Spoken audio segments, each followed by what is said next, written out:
అంటే ఇప్పుడు brain stroke వచ్చిందంటే ఎట్లాంటి లక్షణాలు కనిపిస్తాయి మనిషిలో? సో బ్రెయిన్ స్ట్రోక్ లక్షణాలు గుర్తిస్తానికి మనం ఒక సింపుల్ అబ్రివేషన్ గుర్తుపెట్టుకోవాలండి.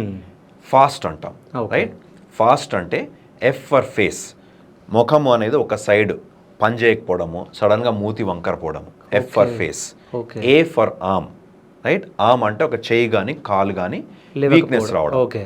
వీక్నెస్ అని రావచ్చు, సడన్గా మొత్తం పడిపోవచ్చు. ఒక చెయ్యి అన్న ఒక కాలు అన్న, లేదా ఒక కాలు చెయ్యి రెండు ఒక సైడ్ పక్షవాతం అంటాం. A for arm, right?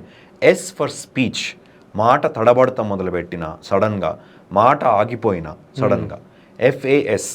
So ఈ 3 సిమ్టమ్స్, ఈ 3 కనుక ఏమన్నా ఉంది అంటే టీ ఫర్ టైం వేస్ట్ చేయకుండా ఇమీడియట్లీ ఒక స్ట్రోక్ ఫెసిలిటీకి వెళ్ళిపోవాలి.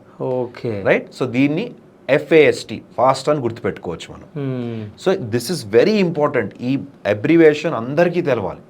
మన ఆఫీస్లో ఎవరికన్నా మన ముందు ఇలాంటి లక్షణాలు వస్తున్నాయంటే ఇమీడియట్గా స్ట్రోక్ ఫెసిలిటీకి తీసుకెళ్తే క్లాట్ బస్టర్ అని ఒక ఇంజెక్షన్ ఉంటుంది. ఆ ఇంజెక్షన్ ఇస్తే స్ట్రోక్ అనేది పూర్తిగా రివర్స్ అయిపోతుంది. రైట్?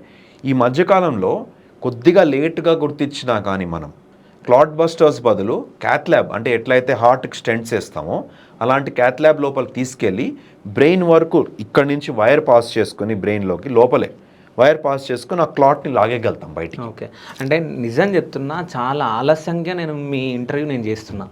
ఎందుకంటే సో ఈ ఇన్సిడెంట్ కూడా మా ఇంట్లోనే జరిగింది, మా పెద్ద బావకి. సో నైట్ ఫంక్షన్ జరిగింది.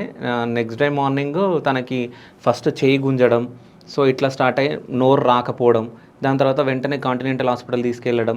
సో అక్కడ వాళ్ళు ఇంజెక్షన్ వేయడానికి ట్రై చేసారు, బట్ మా బావగారు సహకరించక వద్దు అని చెప్పే వరకు, సో అక్కడ నుంచి మళ్ళీ వేరే హాస్పిటల్ తీసుకెళ్లే వరకు చెయ్యి కాలు పడిపోవడం జరిగింది.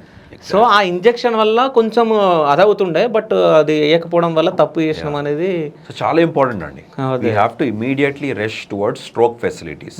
Most of the standard hospitals మీరు వాళ్ళు చూసుకుంటే అన్నిట్లో స్ట్రోక్ ఫెసిలిటీ అనే సర్టిఫైడ్ ఉంటాయి.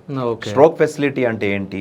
మనకు ఫస్ట్ లైన్లో ఈ క్లాట్ బస్టర్స్ ఇంజెక్షన్స్, ఈ క్లాట్ బస్టర్ ఇంజెక్షన్స్ అనేది మనం ఒక 2 hours 3 hours ఇచ్చేయచ్చు. ఈ పీరియడ్ దాటినాక కూడా మీరు స్ట్రోక్ ఫెసిలిటీ ఎక్కడైతే cath lab, neuro cath lab ఉంటుందో అలాంటి హాస్పిటల్స్కి వెళ్తే ఆల్మోస్ట్ 6 to 8 hours వరకు ఇలాంటి ఆప్షన్స్ మనకి చాలా అవైలబుల్ ఉన్నాయి.